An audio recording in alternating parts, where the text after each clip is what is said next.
Phil Mickelson is 41 years old and has been winning tournaments for 36 years. His first was a putting contest, and it was one of his greatest victories. His parents, Phil and Mary, promised him a set of his own clubs when he won his first trophy. Months later, the family was driving through all places, Death Valley, and Phil was asking when he was going to get those clubs. Phil Sr., thinking he pulled off a good one, pulled into the parking lot at Furnace Creek Golf Course, thinking he was safe. But the boy spied a ladies' left-handed set, and that was it. Phil the Thrill was unleashed. Soon after, his father constructed a 40-yard golf hole in their San Diego backyard. And ever since, Phil has been hitting shots only as Phil can hit them. Clean contact. And an unbelievable shot by Mickelson. Absolutely incredible. The greatest shot of his life. Must be. His first major victory, the 2004 Masters, where he birdied 5 of the last 7 holes, including the last one, had people around the world jumping for joy.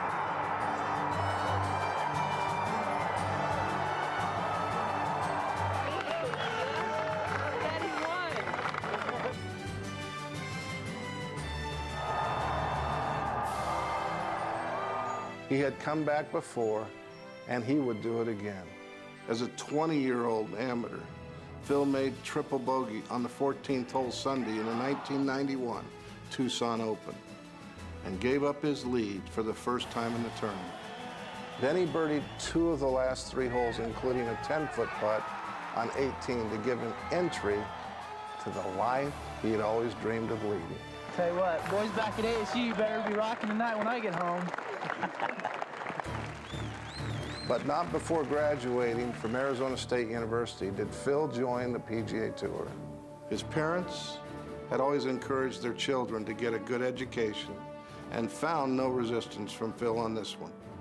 To this day, Phil says publicly that the Tucson Open victory was the most important of his career because it gave him a free pass to the PGA Tour and allowed him to finish his education with pride and a peace of mind. There also have been some setbacks in Phil's career. Our great champion, Payne Stewart, won putting 5 of the last 7 holes, including the very last one to win the 1999 US Open. The drive at number 18 in 2006 at our US Open Championship, which gave him his 4th of 5 runner-up finishes. That one hurt, but didn't scar. As a matter of fact, afterward, his daughter Amanda asked if he'd won. He told her, "No, honey, I finished second." The 6-year-old, with a bubble smile, said, "Daddy, I'm sorry, but second is so good. Do you want some pizza?" Possibly his biggest setback, though, came 3 years ago, when his wife Amy and mother Mary were both stricken with cancer. It has always been Phil's forward thinking, his generosity, and his fighting spirit inherited from his parents and passed on to his children that brought him back from a triple bogey as a kid trying to win his first pro tournament, and his love and dedication to his family to move forward when cancer may have said different. Phil the golfer has won 41 tournaments. Got to hoist it over. Thought I heard a little leaf touch. Oh my goodness. Incredible. Can you believe this? Played in every President's Cup and Ryder Cup since he's turned pro.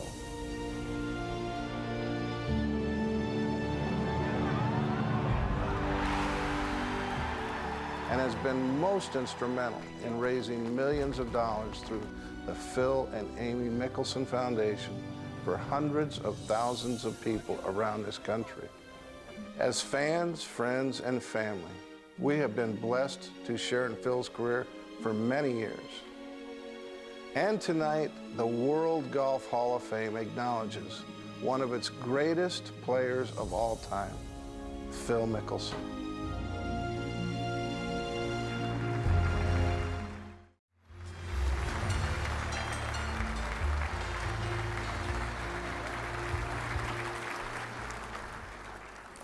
I love that man. He's been with me through the whole journey, and I've been very fortunate to have him in my life. I want to congratulate Dan and Peter, Sandy, Hollis for their induction this year. It's really cool, and it's an honor for me to be in the same induction class. And I think that they can attest that you can't start fulfilling your dreams until you dream big. You need a lot of people along the way to help you out, and we've all had people help us along the way. We've all had big dreams from the start. And I remember dreaming when I was a kid, before I could even walk, about playing the game of golf. I would watch my dad hit balls in the backyard, dreaming of being able to stand up so I could hit my first shots. And he gave me a cut-down club when I finally could walk, and I would hit balls in our backyard over and over for hours on end. I would sleep with those clubs at night, and I would dream about the game of golf. That's when golf became my passion, and that's when golf became the basis for my dreams. And I was fortunate that my dad put a chipping green in our backyard where I could practice all those years. But when I got to be 8 years old, I wanted to advance up and be able to hit balls on a real range, play a real golf course. And we didn't have access at the time, but my parents did drive me down to our local course, Navajo Canyon, and allow me to get a job there when I was 8, picking the range 3 days a week so that I could have playing privileges there. And I remember one night when they were waiting to pick me up, when my competitive spirit started to come about, I would have putting matches with the other co-workers, and we would putt for a soda and a candy bar. And unfortunately, I was somewhat successful. But I went to work at Stardust Country Club shortly thereafter and worked there through high school so that I could further my practice and my play. There were some members of the PGA of America, Rick Thompson, Gary Griggs, Scott and Barry Malberg, Dean Reinmuth, who allowed me the opportunity to work there at these courses at a young age, and also helped advance my game. They would give me instruction that I needed. They would play with me. They would teach me the etiquette of the game. And it's these members, these 5 plus some others, along with the other 27,000 members of the PGA of America, that have helped grow the game, and I'm appreciative for what they've done, what they've taught me. I'm appreciative for my mom when I was starting to get a little bit better and wanting to play some junior golf tournaments so that I could hopefully get a college scholarship. She would take on a little extra jobs to come up with a little bit extra money that I could travel and compete nationally. And it was my success in those tournaments that allowed me to go to Arizona State on a scholarship, and that's where I met Steve Loy. And he's had one of the biggest impacts on my life. He's been with me through all the great moments, all the tough moments. He's been with me as a golf coach, as a friend, as a manager. We shared one of the most emotional experiences of my career, winning that Tucson Open that you saw some of the highlights there for. He was the guy on the bag. And he realized that, or felt, I guess, that after playing as well as I could and finishing better than everybody else, and the paycheck was still zero, that this wasn't what he wanted. He wanted to do something else, and he became my manager. And as my manager, he helped me find the next hugely influential person in my life, which is Bones. Bones is such a great man. He's a great caddy. He's a most loyal friend. In the mid-'90s, we were playing a tournament in Las Vegas, and there was an earthquake at 2 in the morning. The chandelier was swaying from side to side, hitting the ceiling.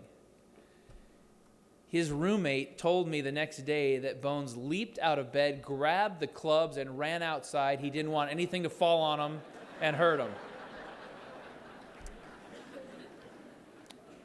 When Amy got diagnosed 3 years ago, he and his wife, Jen, drove overnight to be with us the next day in San Diego.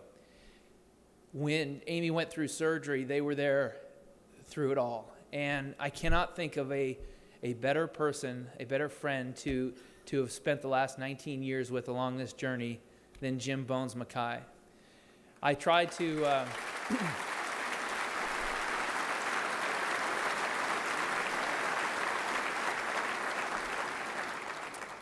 show him how much I care about him in my own special way. There was the U.S. Open a few years ago, many years ago, and we were in the parking lot, and one of the fans walking through the parking lot didn't see the car, ran into the side, and kept on walking. We parked the car. I kind of got this idea. I went to the police officers that help us out. I told him that Bones was involved in a hit and run. And they went and cuffed him on the range and pulled him aside for questioning 15 minutes before our tee time.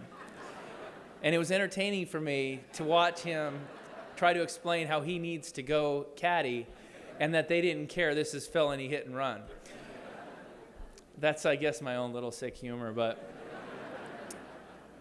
Bones and I were on the putting green at the Phoenix Open early in my career, the first 6 months or so of my career. And there was a Special Olympics event going on, and there was this smoking hot girl working it. And I never really had much game off the course, but I managed to muster enough to get a date with this hottie. And from the moment Amy and I went on our first date, we've just wanted to be together. She's charismatic, she's fun, she's funny, she's always up for anything, and she's become my best friend and my wife. And I'm very fortunate and feel very fortunate to share this life's journey together. She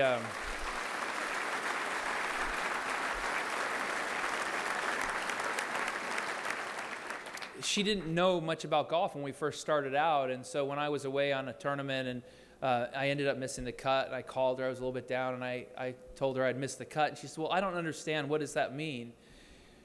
I said, well, I'm getting on a plane, I'm going to be home this weekend, and she said, well, I like this missing the cut.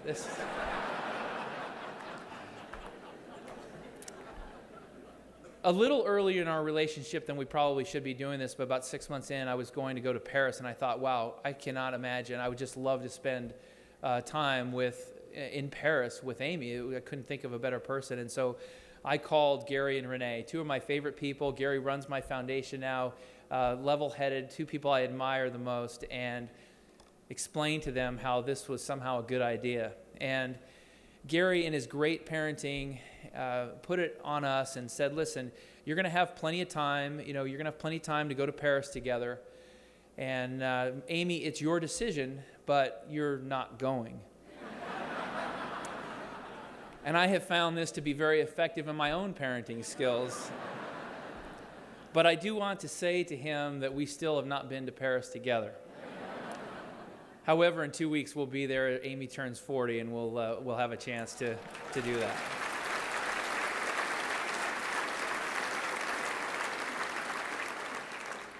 As we got married and started to share our life's dreams together and start a family, it's amazing how golf has become part of our timeline of our family's development.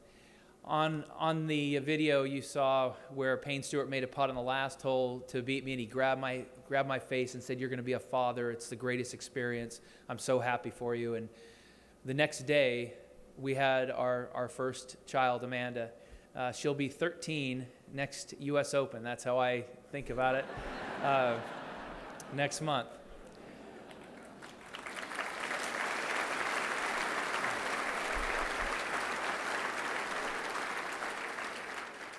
In 2004, I won the Masters tournament, and as many of you probably saw, as I leaped just over the 3-foot barrier, that was, what? That was a great memory, but what I remember about that Masters was that blonde curly hair, the binky in her mouth, the 2-year-old Sophia waving to the camera as CBS panned out from the scorer's tent. That's my memory of the 04 Masters. She's 10 now, and we've had a lot of other great experiences. 2005 PGA at Baltusrol, I ended up on the last hole, coming to the last hole tied. I needed a birdie to win. Hit my second shot on par 5 up by the green. hit this great chip shot out of the rough to a couple feet and made it for birdie. Some of you might remember that. What I remember is after the tournament, 35 or so New Jersey State troopers lined up like they were guarding something in London, and they were so stiff, and my son ran around high-fiving them like Hale Irwin did in the 90 U.S. Open.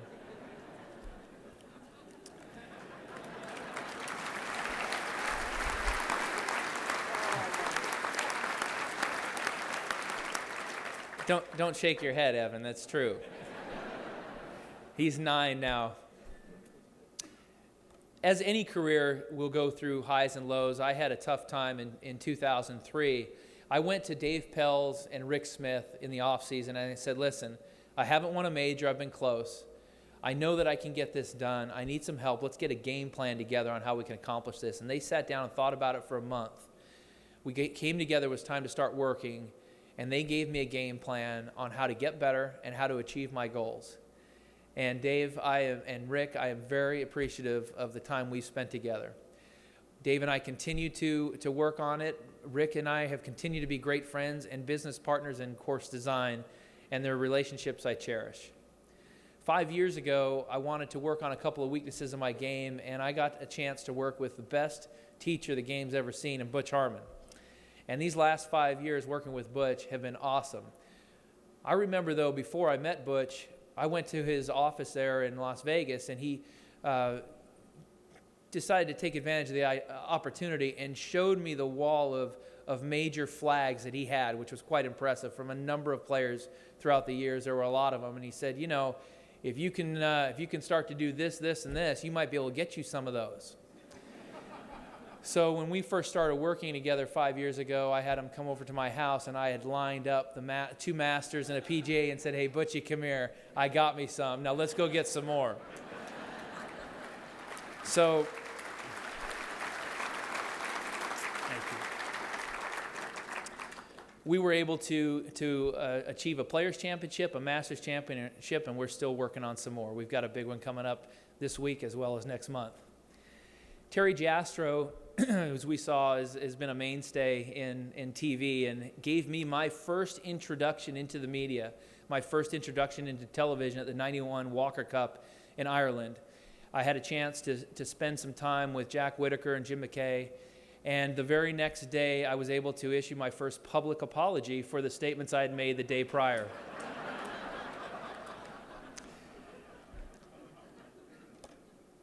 The way I see it is there are a lot of people that we are all in this together.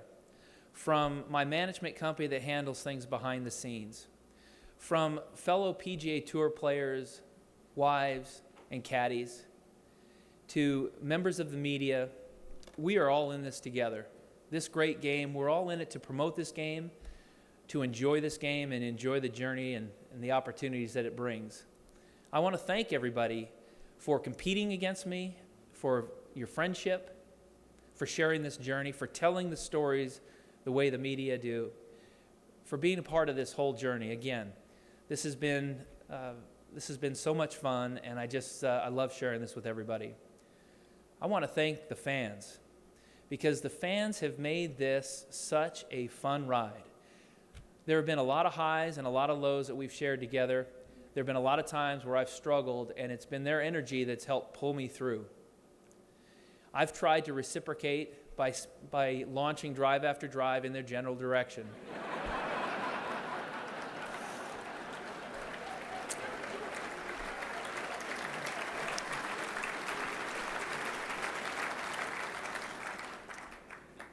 My mom and dad have given me every opportunity in this world to pursue and live the dream that I've always had, and I can't thank them enough for the sacrifices they've made. I can't thank my sister and brother for being genuinely supportive of my career and not competitive, for caring about my success. I am so lucky to have Amy, Amanda, Sophia, Evan, Gary, Renee, my family, to be a part of this journey, because sharing these moments with family members, those that you love, Steve Loy, Bones, and everybody I mentioned, it means and makes this so much more enjoyable and valuable. And I would just like to say that since I was a kid and first picked up my golf club, I've been living my dream. And I want to thank you for this great honor tonight. Thanks.